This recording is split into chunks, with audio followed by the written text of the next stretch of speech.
We're here with Hilary Sheinbaum. Now, Hilary is a journalist turned two-time author. Her staple book, The Dry Challenge, first came to be because she was doing a drinking or a lack thereof, a non-drinking competition with one of her homies, and it kind of stuck. When I heard her story, it kind of hit home with me because for the last 10 years or so, I do a 4 to 6 week no drinking. Usually is the day after the Super Bowl. I'll go either a month or 6 weeks no drinking. And last year, the day after Mother's Day, I decided I'm done. I love that. I'm done. The night before, had drank a ton of wine, had a plate of ice cream, and I woke up feeling like crap. I'm like, I know that when I don't drink, I feel great. I have so much going on in my life business-wise and my child that I just want to feel like every day feels like Tuesday. Mm-hmm. You made it your lifestyle. You took your expertise in writing and you made it your life. You made it your business. Yeah, it's definitely become a huge part of my life and my business. So you then started a company called Going Dry. Yes. Can you, what's your elevator pitch? Tell me about Going Dry. So Going Dry is an event curation and also a menu curation company. So we throw private and public events that anyone can attend, whether you are sober or sober curious or just want to hang without booze. And I also help restaurants and hotels and bars develop non-alcoholic menus that are more inclusive for their patrons. So we do a lot. So you're the dry expert. Yes, I am. So I think that it's crazy because when I first started doing these dry challenges on a whim in 2017, there were very limited, if not any options. And now, obviously, this category has exploded and there are so many different wines, beers, and cocktails that are non-alcoholic. But I think that the majority of people have not tried them. So it's kind of become my mission now to say it's okay if you drink. Like, I'm not judging anyone, but certainly I think it's a wonderful conversation starter and an opener to, why are we drinking? Like, what is it about drinking that is enticing you to order a beer? Is it the feeling? Is it being social? Like, where are you? What are you doing? And I think it's definitely, started a lot of different conversations. And I also think that a big part of it is people think that it is what it is. Right. I drink because everybody does. Yeah. And I can't be out and be social and not be tipsy. Versus, why don't you give it a shot? Why don't you go and try a non-alcoholic beer? Because everybody wants you want to have something in your hand. Absolutely. Go try a non-alcoholic drink. Go try an NA beer and see how it goes. Yeah. And I mean, that specific reasoning is what comes up when it comes to dating, right? That's how it is. Like, first dates, of course we're going to go for a drink. And doesn't have to be that way. Same thing with like going on vacation. People think about sitting by the pool or on the beach with their alcoholic beverage and relaxing. And the truth is that it doesn't have to be that way. And that drink isn't responsible for you relaxing or, you bonding with someone necessarily. It might initially, right? But like in the long run, I always say if you're dating somebody long term, eventually you're going to sit together sober and you're going to have to figure out if you really like each other. Yeah, it's somewhat of like talking on like, let's say vacation or dating. It's kind of a Pavlovian response that like, I do this equals this. Right. Exactly. And so I think it's just reframing our brains and the conversation around alcohol and, just having fun with it too. Like it doesn't have to be this thing where you're like, oh my gosh, I'm never drinking again, or even like alcohol is the devil. It's just like, give it a shot. And if giving up alcohol does not work for you, then two things. One is if it's really extremely difficult, I definitely suggest seeking medical help and maybe, a recovery program. Or B, if you are actually a social drinker, then maybe you have one every now and then. But I think that, less is more. So where did it all begin? And I don't mean where did it all begin with the dry challenge and the no drinking. When did you become a journalist and know that you wanted to get into writing? Because that's where this all began. It all started with you becoming a writer. Yes. So I actually always, we're taking it really far back. Yep. As far back as, I want to say middle school, I wanted to write a book. Obviously, I didn't think it was going to be about not drinking. I wanted to, write a novel and go that route. But as I entered high school and even in college, I was the editor of my high school yearbook. And I was on staff at the FSU newspaper when I went there, and then at the University of Florida's newspaper when I transferred. So I've always been interested in interviewing people, getting to know their story. I mean, I was interviewing, Chief Osceola, who's like the mascot at Florida State. And that was one of like my favorite pieces because everyone thinks like, oh, here's this guy on a horse. But the truth is, it's like there's so many rules, right? Like he had to be a student. He had to be somebody who could lift that many pounds. Like he has to be in control of this, horse that is literally dealing with screaming, crazy fans everywhere. It's like a one of one. Right. And so it just kind of talking to him and not just about like his role as this mascot, but also as a student and as a human, it would just put more of like the idea in my mind that I wanted to know people's stories behind like what they were presenting or like what, they did for work. Or when for you whatever. were in high school and you were telling stories then, I guess that's the question I'm asking. Yeah. Were you a storyteller then, or was this kind of what like showed you this form of journalism? Yeah, it's kind of interesting. I mean, I definitely just enjoyed the process of writing and getting things out on paper. I think it helped me express myself better. But I don't know that I was necessarily, into telling people's stories at that age. I was very interested in like celebrity culture in high school. Like I wanted to be the editor-in-chief of like Teen People magazine, which no longer exists. But right, but that was probably like a common a common goal for anyone who is a journalist at that age to want to do that. Right. I agree. I mean, I think that for me, I also am terrible at math.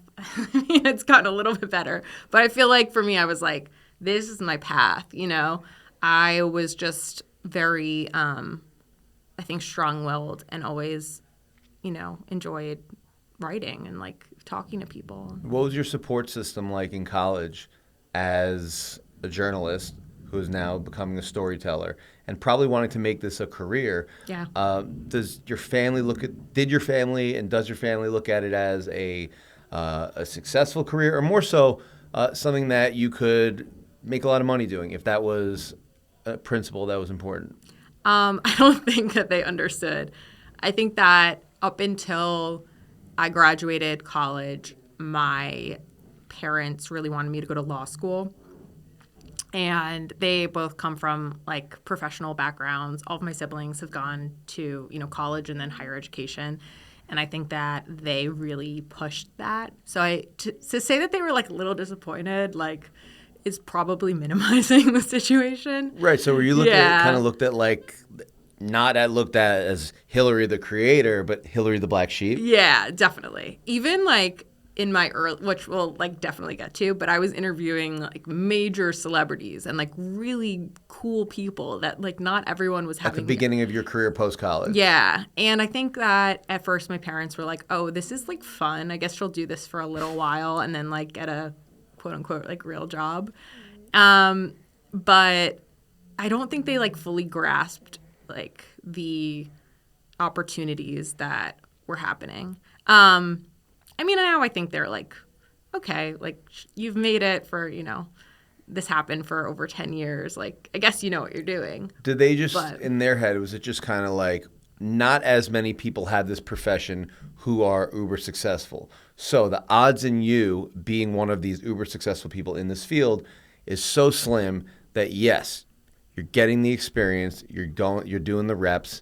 Eventually, the well will run dry, and you'll get a real job. Yeah, I think a little bit of that, but I also feel like for them, I think that they were just worried about like job security, was like the biggest thing. They were like, go to law school. Of course you'll get hired if you have a law degree. Like, I obviously was not going to become a doctor because my math skills are terrible, but, or an accountant. But like, I think they were just, most concerned that like I was not going to be able to make a living and, survive, especially in a city like New York where things are pretty expensive. Yeah. So.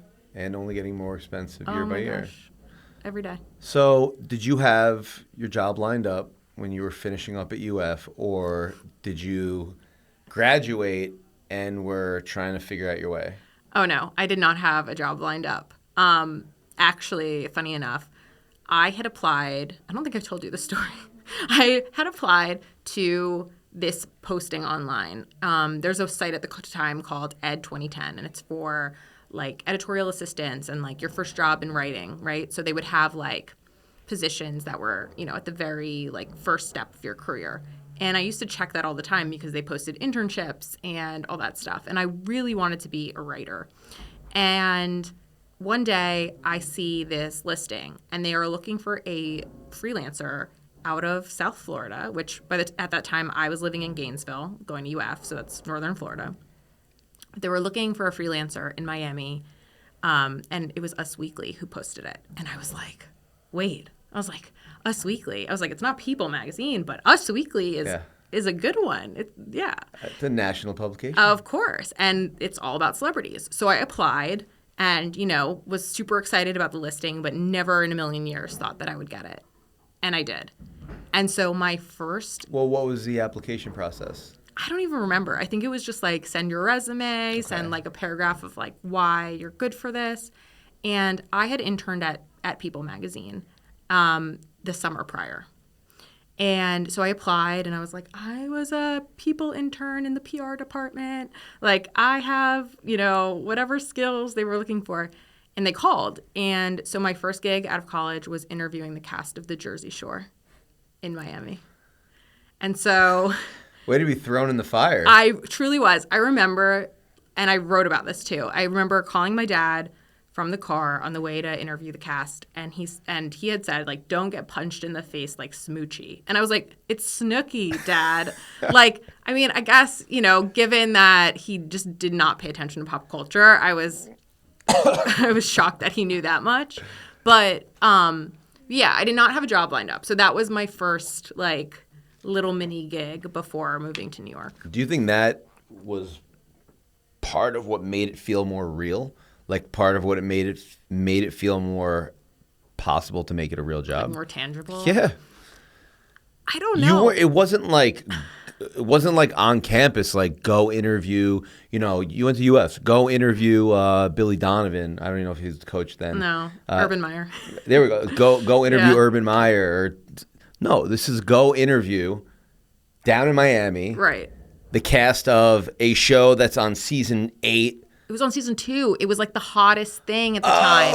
It was like they had just popped off. Oh, so the whole world was like the whole country was all about like what is it? Gym Tan Laundry? Yeah. What was it? GTL. GTL. Yes. The whole country was all about Yes. GTL. And remember, like, this was not like this. I mean, now they did still you are. wear an Ed Hardy shirt to the interview? Absolutely not. I'll have to send you a photo. There's actually a photo of me and Snooki and Nicole, and she is so tan, and her hair is like a foot high, and I'm in like my preppy, like button down collared shirt. That's what we wore at UF. Has that always been your style? No, I mean it's funny because I'm like dressed a little preppy today, but no, not usually. So yeah, you interview Jersey Shore. Yeah, the whole cast. Yep.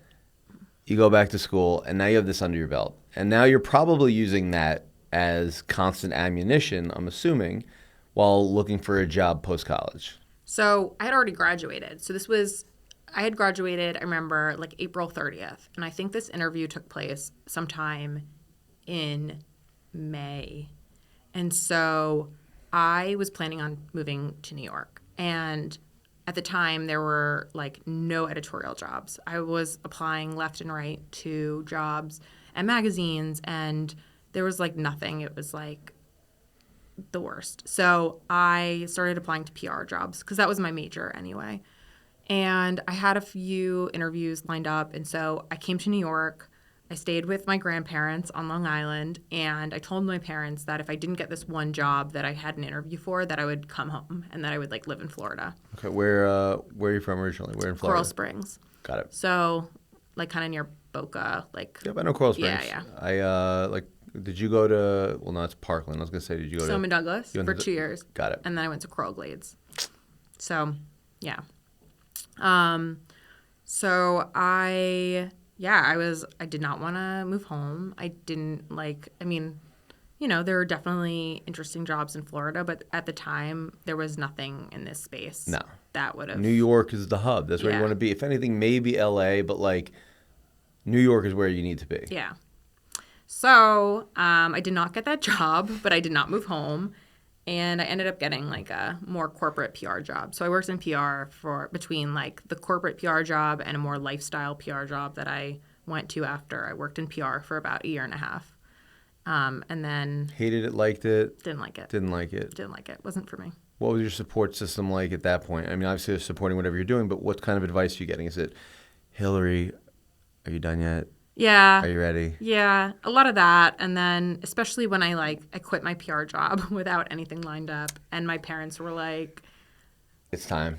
We'll see you at home. Like, what are you doing? And where in Long Island were your grandparents? They're in Roslyn. Oh, Yeah. I went to Roslyn High School. Oh, so did my dad. Small world, probably a couple years apart. Probably just a bit. But yeah, my grandparents still live there. So. Oh, I love that. Yeah. Great town. Yeah. Yeah. So what was next? Like you quit your PR. I have no job. You quit your PR job after what, a year and a half? Yeah, basically. And with no plan. No plan. What are you doing? I don't know. I was like, I'm just going to start freelancing if I can. But I did. Okay. I started. Where are you finding freelance jobs is a big question. I was blogging. So I had made friends with an editor who worked at the Huffington Post. And at the time, they were onboarding a lot of bloggers. So I started blogging for them and really using those. And how are you getting paid for this? Is it like $50 a post? Oh, it was nothing. For Huffington Post, they didn't pay. And then I started blogging for the Village Voice for their food section. And I want to say they paid like $15 an article. However, this was like short term, like very short term. But it was good because I was building clips and I had, these actual publications where I could show editors like, look, I can write. Like now you can pay me. You know what I mean? So that was a very short period of time. And then I saw a posting online for a job that completely changed the game. And it didn't say what the publication was, but it said we're a celebrity-driven publication and we are looking for freelancers. So I applied. I got a call. I sat down with the creative director at the time. We grabbed coffee and he's like, I like you. I want you to meet 2 other editors. So I did. And I guess they approved. How quick was this entire process from seeing the post? And do you remember when you saw the post? Because when you tell me what it said, that kind of screams you. It does. It also screams maybe this is a complete scam, right? Because I was too good to be true. I was like, it doesn't have a publication name, but I had, done some sleuthing and I figured out that it was either Life and Style magazine or In Touch. And at the time, they were both owned by the same company. So long story short, after the second 2 editors approved of me, I was hired as a freelancer for Life and Style magazine. So from there, I want to say they probably brought me on in, I don't know, it was the summer of, God, this is going to date me, the summer of 2012, I want to say. Or maybe it was 2013. I think it was 2012. But I ended up working for them for 4.5 years. And That's a lot of experience. Yes. And I was on a red carpet 4 to 5 nights a week. I've interviewed everyone from Brad Pitt to. Who was your first red carpet interview? It was actually, I would say my first red carpet, I think, was, what is that movie? Silver Linings Playbook with Bradley Cooper and everyone. But my first one-on-one interview for them was Oh my God, this is going to be so embarrassing. She's a tennis player and she owns a candy company. Anna Corner. No, it wasn't Anna Kournikova. Hold on. She was like, she doesn't own a candy company. It was, hold on. And your prep questions, is this something that you're being fed or is this all on you? It's both. So, like, the editors definitely had a story in mind, right? When they sent me to go to these premieres or they sent me to the one-on-one interviews. And they would supply, like, some of the questions, and then I would ask additional questions that made sense for, like, how the flow of the interview went. Got it. That's kind of is part of my next question, where it's, do you have kind of lead-up questions that kind of warm it up so that when you throw your fastball, they're able to hit it? Yeah, for sure. So Maria Sharapova. I didn't want to get it wrong. Yeah. And I was like, it's not Anna, it's Maria Sharapova. So, for example, like Life and Style had a section in the magazine called My Life, My Style. And it's so funny because I haven't thought about this in so long. But the questions were already set. Like, it was one of those, like Us Weekly does, like, a what's in my bag. The My Life, My Style was about, like, you know, their favorite, like, you would have them, like, talk about their favorite, like, games that they play or like their favorite whatever, like the questions were like they Was rotated. this something new or is this something that had been going on for a while? It had been going on before my time there. And then for In Touch, there was a section called My Night at Home, and so you would ask the celebrities like a specific range of questions, like, you know, the last time you were home, like, who did you text, like, who did you call, like, what movie did you watch? So I already had those like in my brain, you know what I mean? And I always knew, like, oh, we're going to feature them in, like, My Night at Home or My Life and My Style. So, yeah. When you interview people, do you have, like, well, now they're reels. Like, do you have, like, all right, that's a soundbite or that's a quote, like, while the interview's going on? Yeah, sometimes, like, people say things and you're like, oh, my God, like, that's amazing. And so when I would write up they call it, whenever you submit a story, you call it a file. So when I would file my story, you would write at the top of the file, like, here are the bullet points, like, here are the things that I found really interesting before, like, passing it along to the editor. So sometimes, like, remember I interviewed, like, Bethany Frankel, and she said that she hadn't seen her husband in, like, 4 or 6 weeks or something. And we all, like, kind of raised an eyebrow. We're like, oh. And then It was announced that she was getting divorced. So in that world, like, those are the things that you, like, listen for. You're like, somebody might be like, oh, I haven't seen so-and-so in 4 weeks. And you're like, oh, because you're a celebrity and you're traveling. But then you're like, have you been traveling? Like, or you just not seen them? What? Like, you know, you have to ask those follow-up questions. Yeah, it's like kind of like you're getting the scoop unintentionally. Yeah. I love that. Yeah. So there's been, a few, like, interesting, I mean, not a few interesting, a lot of interesting conversations over the years, but it was So cool. in this time period, are you going back to your middle school dream of writing a book yet? Like, are you, like, thinking, like, I'm gonna write a fiction book about a journalist in New York who interviews celebrities? Maybe I should, but no, that wasn't the plan. I think I still to this day have, like, an idea for a novel that has not left my brain in over 10 years. So hopefully that'll happen one day, but it's always been around a similar concept? No, not at all. Okay. Not at all. But you know, it was always in the back of my head, but I think I was just, like, having a lot of fun and really, like, leaning into, you know, the journalism that I was doing. And also, like, at the time, because red carpets, the check-in started at, like, 5:30. You'd go to an event or premiere at, like, 7 or 8. Like, you'd wrap up. Like, you'd go to the actual, these are the carpet parts. And then you'd go to, like, a movie premiere and you'd sit in the movie, or, like, sometimes you could skip it, or maybe you weren't invited, but you were only invited to the carpet. And then there were after parties that you'd attend with, like, all the celebrities from, like, the movie or, like, their friends and whatever. So because my days didn't start until 5:30 on, like, an early day, I would, you know, freelance write about other things during the day. So I was writing for, like, USA Today, and I was covering food and beverage. And I was writing for, like, Women's Health, and I was writing for, like, Pop Sugar and, like, all these different publications. How were you able to switch it on and off? Like, how were you able to go from writing about celebrity gossip to writing about food to writing about you say pop sugar. I'm writing about fitness. Yeah. How were you able to wear so many different hats? I think it was pretty easy because like all the things that I was writing about were things that interested me. And also for a lot of the celebrity stuff, like the deadlines were so quick that I had to, you know, write and file my story that night or before my editors got into the office. And everything's probably somewhat pop culture relevant regardless. So like Yeah. it's all within like the same umbrella. Yeah, I wasn't like doing investigative journalism and like, you know, sneaking down to like DC and then like popping back up to New York. Did you want to do that? No. Okay. It's not my cup of tea. But yeah, it's all like things that I was genuinely interested in, and like if I wasn't personally researching it myself, I would have been Googling it, and if I couldn't find it, then that was a story, you know?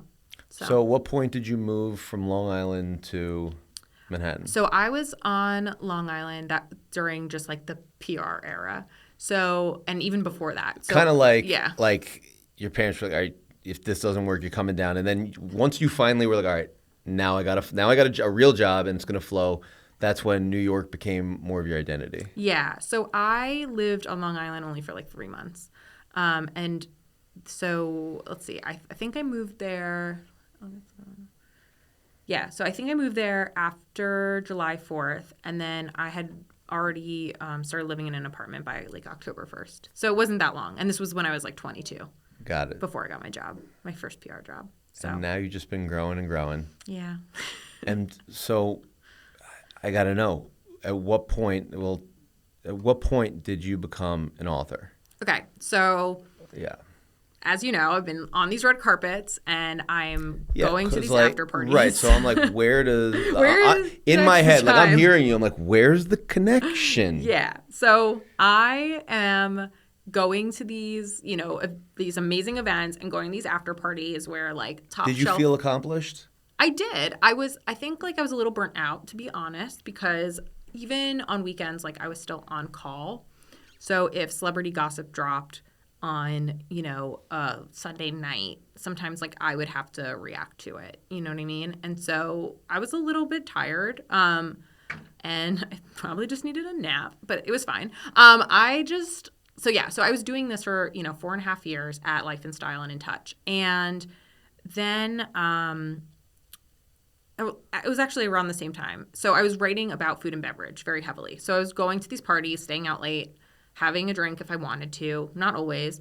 But during the day, one of the categories that I would write about was food and beverage. And I wrote about food and beverage for USA Today, AM New York, Eater, this other site called Thirsty Magazine. Mm-hmm. And I was interviewing like bartenders and people in the industry. And I interviewed Anthony Bourdain about like his first experience with alcohol, and it's still online. It's one of my favorite interviews. And from there, I had met up with a friend, Alejandro, towards the end of 2016. We hadn't seen each other in a while. He's like, let's grab sushi. I was like, awesome, I'm there. We go to dinner and we're just like chit-chatting, catching up about like family, you know, people we're dating, whatever. And he asks me if I have any New Year's resolutions. And I'm like, no, because I don't believe in them. Like I think that if you want to start something new, you can start tomorrow. Amen. Monday, I couldn't agree more. Let's not wait till January 1st to make a life change. And I was like, no. And he's like, oh, and he brings up this subject, this like newish tradition called Dry January. And mind you, like Alejandro is my partner in crime. Like he would come with me to parties. He would be like down to go to like dinners. Like he was just like, cool, like whatever, like in for the ride. And I changed the subject because I didn't care. Like I don't want to talk about Dry January. Like, I mean, he knew what like my job was. Like also I was writing about booze. So like I wasn't going to do a, you know, Dry January and not write about stuff and not get paid and not like live my life. But anyway, lo and behold, I had changed the subject and like we finished our dinner, and a week later it's New Year's Eve. And I'm at my friend Maggie's apartment. She's also a writer. And I'm texting people who are not at the party and wishing them a Happy New Year. And I text Alejandro and I'm like, Happy New Year. And he's like, you too. And I was tipsy, to say the least. And so I'm drinking, I'm texting. This is pre or no? This is probably. This is New Year's Eve. I was gonna say, if you're texting, it's probably after 12 o'clock. No. The ball is dropped. No. It's Usually before. The texts are like afterwards. Like, I love you, Happy New Year. Blah, blah, blah. You get those out after. I wanted to get it like over and done with because I wasn't gonna like be up until like 4 a.m. like texting people back. So I was just like, Happy New Year, whatever. I don't know where everybody else is in the world right now who's not in this apartment. Anyway, wasn't thinking about it. I was clearly drinking. And I asked him if he wanted to make a bet. And he was like, sure, like, what's up? So I basically proposed that we participate in a dry January and the winner would be bought dinner by the person who drank first, who lost. So he is like, I'm down. He and I are both super stubborn. He will bet anything with anyone, but like does not like to lose. So anyway, long story short is I made it through 31 days and he did not. Really? Yeah. He I thought you were about to say that since then neither of you had a drink. No. He had a drink or two. He met a girl at a bar. He's happily married now, and I'm obsessed with his wife. She's also a friend of mine. But he met a girl at a bar, and he wanted to still like talk and get to know her. And she said, I'm not gonna stay here in the bar with you if you're not drinking with me. And so he caved. Huh. So I won. The world has changed. I feel like that wouldn't happen nowadays. No, I don't think so. Maybe it would. It just depends on the type of willpower that a person would have. Yeah. But there's also coming to non-drinkers talking and just knowing that like it's that easy. But also, there's so many more. And since then, that was what, 2017, right? Yeah. So 8 years ago. Right. Well, There were yeah. 7 years ago. 8 dry Januaries ago. 7 years Yes. ago. There is just so many options. Yeah. I was at a bar last month, and they had athletic brew on tap. Nice. Kegs of non-alcoholic beer. I love that. When I heard that, I was like, are you sure? Because like when I order an NA beer, like a lot of times if they pour it out, I ask them to show me the bottle so that I could like know that they're not. So you know. Yeah. So like when it's coming from a tap, like, all right, you're 100%. You heard what I said. Yeah. The non-alcoholic. They're like, yes, Yes. athletic brew. I'm like, that's awesome. It's I think it's the highest selling beer at Whole Foods. Likely. I'll be honest. And like, I don't care. They don't sponsor me, so Yeah. I don't care. Not my favorite. I don't love it. I'm not going to say dislike it. I don't like it that much. But they have great marketing. They do. Have you tried Good Time Brewing? If I saw the logo. They make IPAs. If I saw the logo. It's dark green. It sounds familiar. I'll get you some. Yes.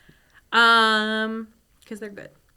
But yeah, it's crazy. So I brought you some Curious Elixirs also, and Amazing. they're one of like the OGs. So back to like what I was saying before.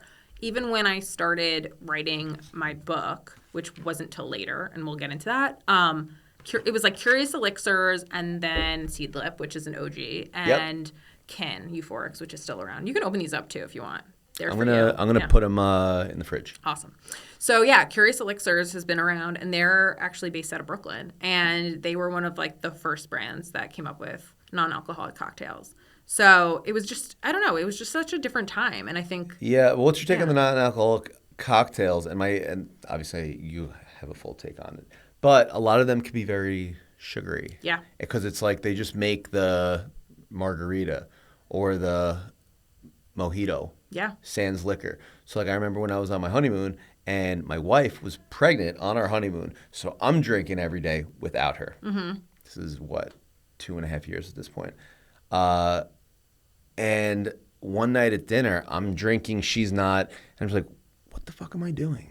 Yeah. Why do I need to be drunk? You're not drinking. Why do because it's that we're having dinner, we're on our honeymoon. You order a drink. That's just what you do. And that's the big mindset behind drinking is that's what you do. Yeah. So I stopped drinking, but the next day we're laying out and I'm ordering a virgin mojito and then another one. And that was even worse than the drinking. Just sugar. The amount of sugar.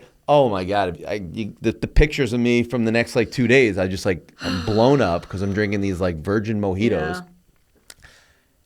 And I don't like the non-alcoholic ones. So when I could find a low sugar, and that's why I usually just drink the NA beers. Yeah. because if you just order a mocktail, the whole mocktail menu was sugary drinks.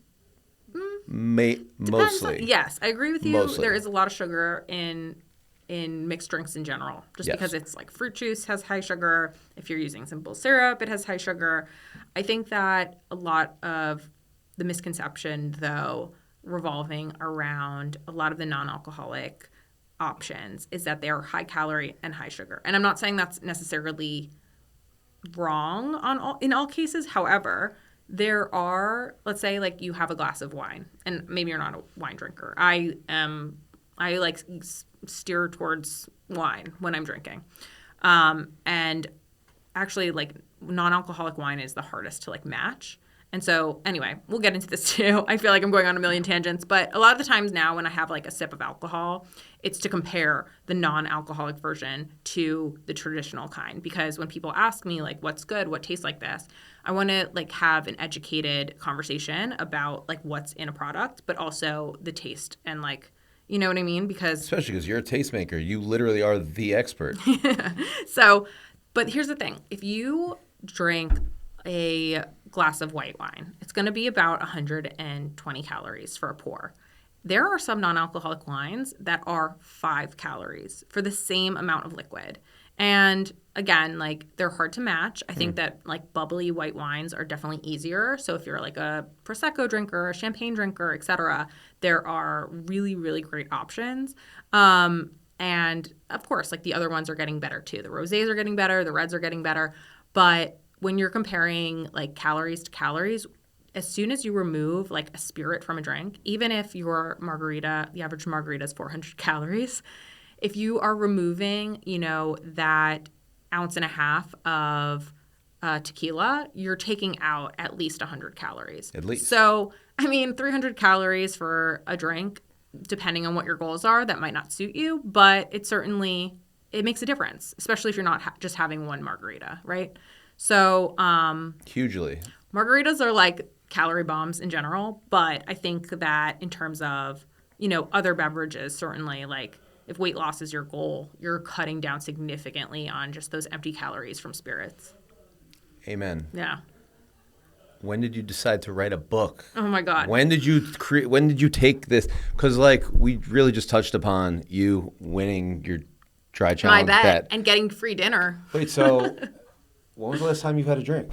Let's see. Probably like actually a few weeks ago, because I was at Charleston Wine and Food. I go every year. And I do actually a lot of like non-alcoholic programming with them. So I've like brought, you know, in non-alcoholic wines and also non-alcoholic, like, what are they called? Like beverage workshops. I did that like last year. So I had a sip of a few cocktails that my fiance was drinking, but I can't drink the whole thing. When did you decide? Yeah, I'll tell you. When did you decide to write a book? Okay. So, was this in 2017? No. Oh my gosh, no. So 2017 wraps up, right? First dry January. Come February 1st, I have a few glasses of red wine, and I wake up on February 2nd, and I hate my life. I am so hungover. I've had like not any more than I used to. But you won the bet. But I won the bet. Yeah. I was happy about it. Alejandro and I are drinking red wine with some friends. And anyway, the next day I'm miserable. And I write about that in my book. But a couple months later, and like the entire rest of the year, I didn't take any like other pauses. I was definitely, I think, drinking less. I was for sure more aware of everything that I was consuming because I had gotten so accustomed to being like, I'm okay, or like, I'm going to have a Diet Coke or whatever. And so come 2018, I write a story for Pop Sugar. And it's about how I did a dry January and my skin was glowy. It was like I just had so much more energy. All of like the very aesthetic benefits of like giving up alcohol. And that publishes. And actually throughout like my time in 2017, I think even a little bit of 2016 and definitely into 2018, I was pitching these ideas about 30-day challenges. So I had written about, my 31 days of not drinking. I wrote about, for a site that no longer exists, about doing a month of SoulCycle. What's that? it was called Exovane. It was based off of Exojane. It was a beauty website. And then I had done 30 days straight of Barry's Boot Camp, which is, I think, still on the Pop Sugar website. That broke me. But I was very interested in like taking on different, challenges and seeing how it affected my life. Obviously, none have been as effective as a dry January. But anyway, the point is, I ended up writing this. So I ended up writing this book after all of these challenges had taken place, and I was talking to my agent, my literary agent, because I wanted to write a novel, and she was like, "Why don't you write about these challenges?" And so she had a discussion with HarperCollins about like the challenges that I was undertaking, and they were really interested in writing a book, somebody writing a book about this. So, why did you have a literary agent at this point? Because I wanted, so after I left the weeklies, I started writing different kind of like content and different kind of articles for like, I was just writing more about like health and wellness. Yeah. I was not writing about booze anymore. I had started writing for the New York Times, and I wanted to pursue my idea of my novel that I still have in my head. And so I found a literary agent, and when we were talking, she was like, well, as a journalist and like with your background, what about writing about things that like you've already done the research for? Instead of fiction, like would you be interested in nonfiction? So we had very long conversations about that. And so that's how like this all happened, because I was not even thinking that this was the most interesting thing that I had written about. Right, but then they showed interest, so you're like, this is real. I was like, yeah. I was like, I guess. I was like, I did this challenge, and the thing was that like it was the only challenge that I kept doing. So I have not to this day done like another 30 days of berries. I have not done like, I think I did a 30-day challenge of like drinking celery juice every morning, because that was a trend at the time. What about journaling? I just write so much that I don't journal. Got it. Because I do write every day. Just write to free the mind? No. Just write about, what do you write about every day? Just like whatever I'm, researching. And a lot of the times, like if I find, an interesting topic, I'll be just writing emails to my editors about like, what do you think about this? Or what do you think about that?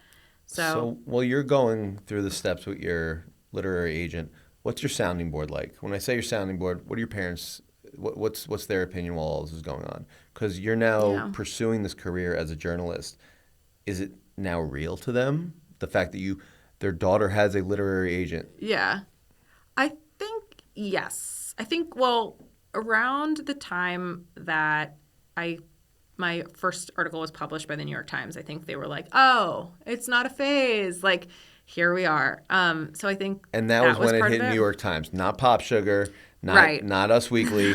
Once it hit New York Times. Yeah, because I think like they're avid readers, and I think that they were finally like, oh, it's something that we read. Like this is now in our, I love that. And now I see there's so many parallels between different people who I interview. Yeah. And their support systems finding what they're doing more real once it hits something that they could relate to, or that kind of like touches them. So like I speak to creators and clothing designers where you could have a TikTok star with 50 million subscribers wearing their article of clothing, but until they have like an MLB player who is on TV during the World Series, because baseball pastime, older, they get it. Yep. Which this person might have more eyeballs, but this person is more real to them. Yep. They get it. And this 100%. is your New York Times comparison. Yeah. So I think between that, because my first article for them was in 2017, and then my book was supposed to come out in 2019, but it came out in 2020. Not for any specific reason, but like I think what was the reason? If not, it was just something with the publisher and printing and like how fast they could get it. Who's your publisher? This one was HarperCollins. That's huge. Yeah. I think that's so huge. It's like name recognition too. Like with parents, they were like, "Oh, that like rings a bell." Yeah, publishing through HarperCollins. Publishing through HarperCollins versus self-publishing versus another publishing house. Do you have to give more vig to the company because they're as big? I think every contract is different. Okay. It really depends on the author. Like, you know, between all of the, I'm trying to think if it's like I think there's 12 major publishers. Don't quote me on that. But like HarperCollins is a big one. Simon & Schuster is a big one. Penguin Random House is another big one. And so depending on... Those are literally, like, if you asked me to name, those are probably the only three I could name. So, but like everybody has... And maybe Scholastic, but I don't even know if they're... Yeah, maybe that's just I think kids' they books. are. Yeah, they are, though. Yeah. They count. And I think that it just like depends. Like, obviously... You know, my second book was published by Simon & Schuster, and like Britney Spears did her memoir with Simon & Schuster. Like, she's definitely getting a bigger deal than I am. And that's cool because like it's Britney Spears. But like it just depends. Like every contract is so different. But your book was better than hers. I don't know about that. I think they're both good in different ways. Fair enough. Fair enough. So what did coming out your first book do to your career? Oh, wow. Well, it taught me a lot about like publishing and self-promotion. I think that it has definitely brought on a lot of opportunities that I've been at the forefront of, you know, like pursuing. I think a big misconception is like you get a book deal, you get a book published, and everybody's like dying to hear what you have to say or like can't wait to read it. And you know, there are a select few people who make the best sellers list, and that's true. But I think for a lot of authors, you're constantly the one who's fielding all the emails, pitching yourself to media, pitching yourself for, you know, partnerships and opportunities, or, you know, really you have to be in the driver's seat. So I think that it's definitely helped in so many ways in terms of like establishing me as an author, because now I've, you know, Absolutely. written more. Not just written more, but written more and published by one of the top dogs. Yeah. So I think it's definitely helpful. There's no argument there. But I think on a personal level, it really taught me a lot about like taking charge of like your career and like what you want, and also I've gotten like a lot of like managing like people's opinions and expectations too is like right, because everybody has an opinion whether you want to hear it or not. Yeah.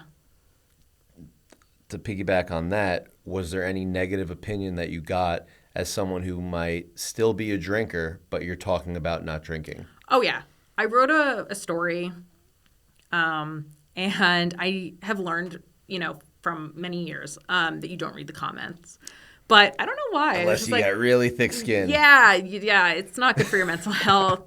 But so this article published, and I started getting emails from people who were very opinionated about it on both sides. On one hand, people were like, you were barely drinking that much before, so like giving it up for a month shouldn't have been an actual challenge. On the other side, people were like, you were drinking so much, and calling me an alcoholic and other, you know, whatever they wanted to label. You tried being a girl in her 20s in New York City. I know. I'm like, God, give me a break. These bars are open till 4 a.m. What am I supposed to do? But like that's the reality, is that people had such a range of opinion. And then, so obviously then I was like, I'm checking the comments where there was just more trash on both sides. I mean, people were sticking up for me too, but I was like, wow.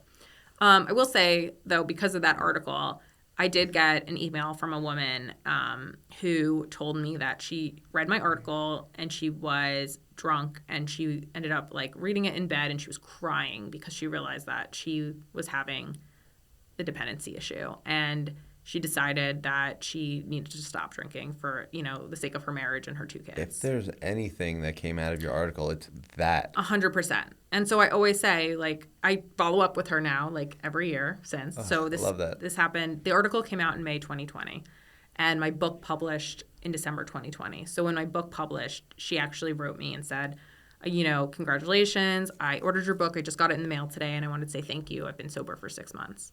And so since then, I've followed up with her every year, and so she's doing great. And yeah, I'm like, I'll take the trash. Like, it's fine. Like, that makes it worth it.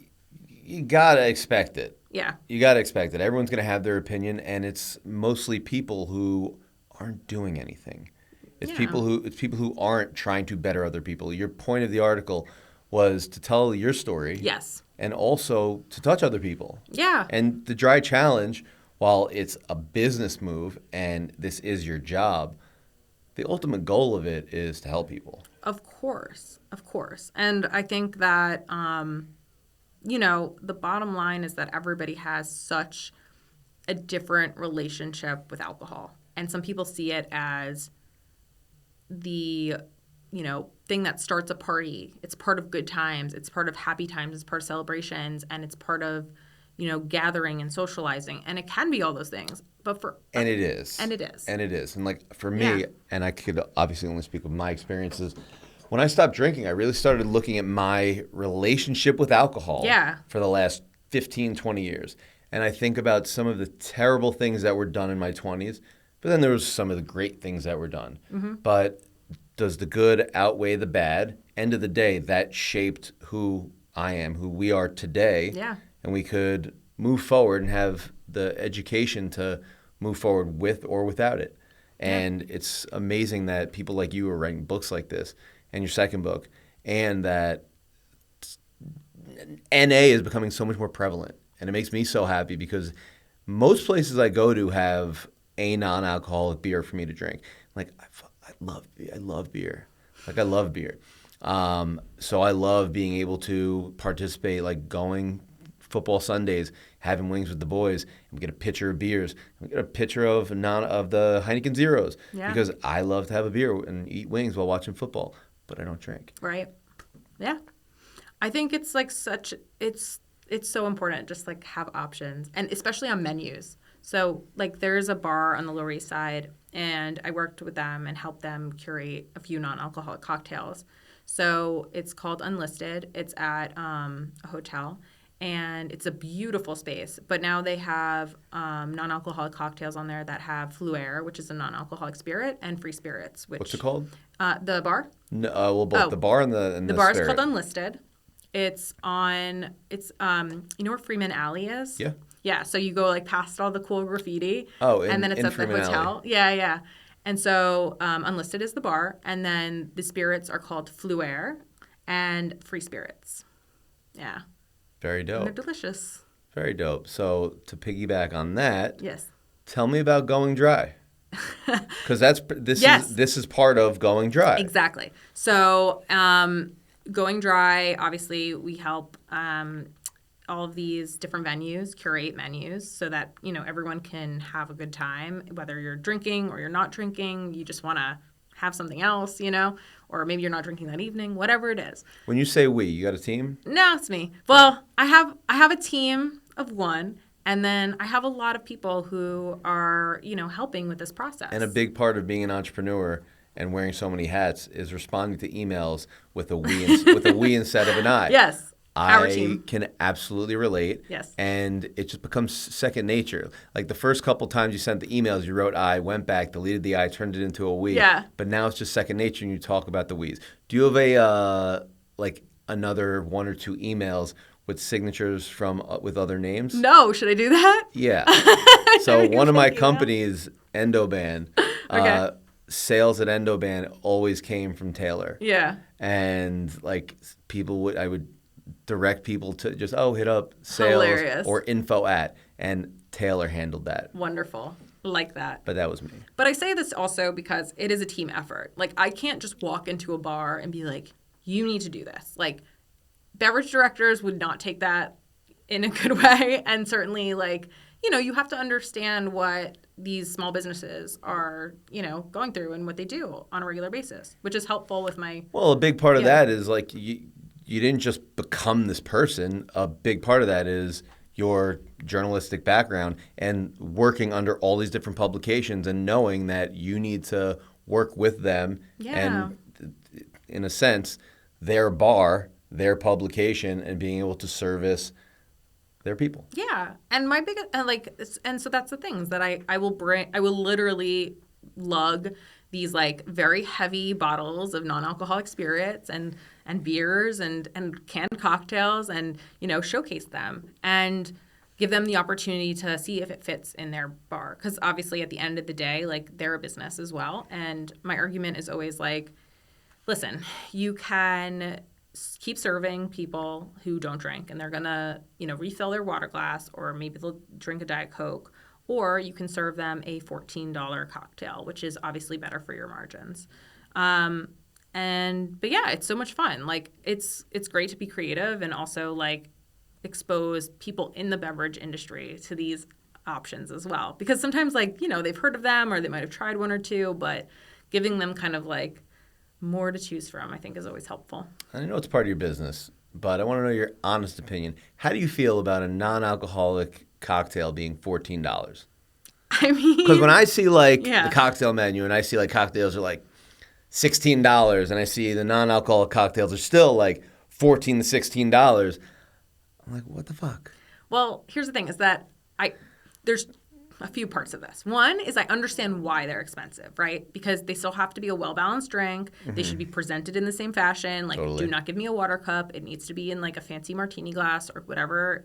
And it has to have, the same garnishes or, whatever's appropriate. Literally, it has to look the same. Yes. It just sans alcohol. Exactly. But also, on that note, is to make a non-alcoholic wine, for example, it actually costs more money than just to make and produce a wine with alcohol. I believe it. Because you're literally making that wine and then you are extracting the alcohol from it. So that's more time, more process. And it costs the same to ship, and bottle these things too. So on one hand, people are like, well, I'm not getting the effect of alcohol. I'm like, but you're paying for the experience and for like the taste. The wine I get. The wine I get. Cocktails the wine I get. Is It's the cocktail. But if they have non-alcoholic spirits in them, then it's similar. It's still an added product. Like if I'm getting like a seed lip with some fever tree and a little bit of this, maybe. But if it's just like juice A, juice B, some seltzer, and a garnish, and it's $14, it blows my mind. I don't know. I think we're going to have to disagree because I think, the same argument can be said about... I'm happy we do. About it like a dessert, right? If you go to, a bakery or you go to a really, nice restaurant and you order a brownie and it is such a good brownie, but you're like, I could make this at home with like well, my that's Betty how Crocker. I've always been with quesadillas. That's why I never order. I've never, not now, but like I would never order a quesadilla while I'm out because like I make a really good quesadilla at home, and as good as they are, it's probably really good here. I can make a really good one at home. Yeah. Well, to each their own. I will say also though, to like the argument of ingredients, I think that also like a lot of fruit juices can, do whatever, but there's some really great brands like there's this brand Twisted Alchemy that people put in their cocktails and their non-alcoholic cocktails, and they're actually available at like a lot of fancy schmancy like places like Ritz-Carltons and stuff. But I do think that like ingredients make the difference. It's not like you're pouring, bottled apple juice into something. If you're getting, like a really good mixture or you're getting like a really premium like lime juice or something like that, then that's what you're paying for. I can get behind that. So I can definitely get behind that. What are the next 3 to 6 months look like for Going Dry? So much. I'm like, so much. Right now we're in springtime. Yeah. Going into summer. So like what does the spring summer look like for Going Dry? There's a lot going on. So up next in spring, actually, I am collaborating with the fashion designer and icon Nicole Miller. We're throwing a party together. And that's huge. Yeah. So we're having a private get-together with a bunch of women in media to discuss, inclusive beverage options. And so I'm also partnering with Martini and Rossi because they make alcoholic products and they make non-alcoholic products. And so I think it's just, again, the conversation of inclusivity and, drinking like what you want, what works for you. So that's one thing I'm working on. And then another thing that I'm really passionate about is travel. So working with hotels on their non-alcoholic menus. For example, I just took a bunch of press to Maui and showcased how you can do this thing called dry tripping, which means traveling without alcohol. And it was great. It was just showing that like you can go on vacation and have like a relaxing time or have an adventurous time or, do what you want in paradise and you don't have to have a drink in your hand. So There's more to come. And you had to go to Maui for that. I know. People were like, your first trip, like, could you just go to like upstate New York? I was like, no, I got to go big. So yeah, it was a fun time. That's huge. Yeah. Wait, so what did that entail? So 6 of us, including myself, we flew to Maui on Alaska Airlines. They have non-alcoholic options. And we landed, and we actually did a little bit of volunteering. We planted taro roots, so literally got in the mud, like got in there. We were like with, some locals and some other volunteers, which was really cool. Learned a lot about the local community, which is like really important if you ever travel to Hawaii in general, and obviously in Maui. And then we did, other things. Like we all did like spa treatments, which was really nice. And like we went to dinners. We had a mocktail tasting. And I love that you planted in Maui. Yeah. Did you know that 98% of plants in Hawaii are not indigenous to Hawaii? You're kidding. Farmer Nick made that. Farmer Nick put that out there. Okay. That 98% of plants in Hawaii are not indigenous to Hawaii. That's crazy. That is crazy. Have you been to Hawaii? Not in a long time. Okay, so you might remember this though. When you go through security, like they don't let you like bring anything back to like the mainland. Like you go through like normal security, and then you go through additional security where they're like looking to see if you have like fruits and stuff in your carry-on. My Hawaii story. I'll tell you off. Yeah, it was a off whole the record. Anyway, missed the flight coming back. Oh, no. It was a whole to-do. When I went to Maui, it was just on a puddle jumper, which was awesome. But I'll tell you the whole story off the record. Cool. What are you reading right now? Oh, what am I reading? I am reading a book called The Joy of Funerals. It is, I know, inspiring. Right? It's actually it's like a novel, but it's in different parts. It's by a journalist named Alex Strauss, but it's fiction, and she's great. She also contributes to the New York Times. She's very smart. So yeah, it's definitely interesting. It's really at its core about like loneliness, and I think that is super relevant right now because I feel like there's a loneliness epidemic among a lot of people. Do you think that was kind of a domino that was started? The first domino was COVID?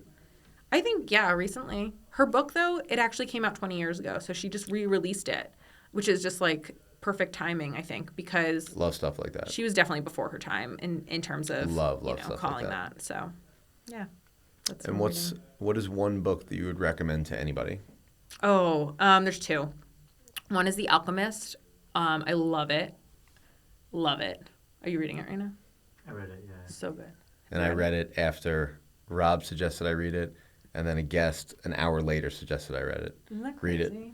Oh my God. So good. And that was my first fiction book. So good. And the second, I'm looking at you like, have you read this? It's called Maybe You Should Talk to Someone. It's by Lori Gottlieb. It is, I could not put it down. Like I was obsessed. It's about a therapist who writes about being in therapy and also while she's taking care of her patients. And so it's like different, there are different stories and then hers overall. And it is amazing. That sounds great. And you do paperback, Kindle, or Audible? I prefer like the, paper in my hands. If it's on a Kindle, sometimes I'm like, oh, but I like forget about it. But having like the physical book there, I'm like, I'm going to read. So yeah. How about you? One book I would recommend to anybody? Yeah. Never Split the Difference. Oh. Chris Voss. Okay. Bible. Okay. Best. I'll put that Cheat on my code list. for life. And I love, because I recommend that, obviously, one book I'd recommend to anybody, and you see it's part of the show. So I do recommend it to everybody. Yeah. And I got a text like 2 days ago from a entrepreneur, a founder of it's a supplement called Glow. Yeah. It's a supplement for women it's an anti-bloat and for gut health. Yeah. There was Morgan, can't remember her last name. Her father's a doctor. They put together, formulated this magical pill called Glow, and it's for gut health, and it also helps with anti-bloat. So it's gotten steam also in let's say the South Florida or Arizona community. where people are in less clothes more time throughout the year. Anyway, so I recommend it to Morgan as I talk to many young entrepreneurs, and I recommend this book. She texted me 2 days ago, big caps, wow, you were right. Oh. This book is a cheat code. Finished it, and I've been practicing different things that I learned in the book. This is crazy. Yeah. Thank you so much. Wow. And I got that text. I was like, fuck yeah. Like, that's why I tell everyone to read it. Yeah. 'Cause Okay. it's literally a cheat code for life. Cool. I'm on it. Now, Hilary, Yes. give me one word of advice for anyone trying to make it. As a journalist, I'm going to give you this piece of advice. If you are looking for an answer, ask people who are legitimate experts in the field. Not like the random person on TikTok, but like go and seek out the right sources. I think that, for example, a lot of the times when we are looking for advice, we turn to the people who are closest to us, like in our lives. So if you're, let's say, like you have a dating issue and you're turning to your friend who's never been in a serious relationship, but you have been in a relationship for 3 years and you're having a fight with your partner. And you're like, what do I do? Because that's your best friend. That's great, like that you have that comfortability, but like might not be like the best person to advise you. Like maybe go and find and seek somebody who's been in a strong, healthy, relationship for years and years, and ask them for advice, or ask a psychologist, or like ask, a therapist, or ask like somebody who has lived that life. I think that especially in these days, there's so much information and so much stuff, and like we scroll and we see like, the easy way out or whatever it is. But I think that, if you are looking for good information and you just, maybe it's seeking things outside of the easiest places, I do know. Yeah. Hilary Sheinbaum, author of the Dry Challenge. No, because you got two Yes. books. I do. The Dry Challenge. What's the title of your second book? We A didn't talk Journal about. for Bad Days. A Journal for Bad Days. Yeah. Hilary Sheinbaum, 2-time author of A Journal for Bad Days, The Dry Challenge, Yeah. and for future, the founder of Going Dry.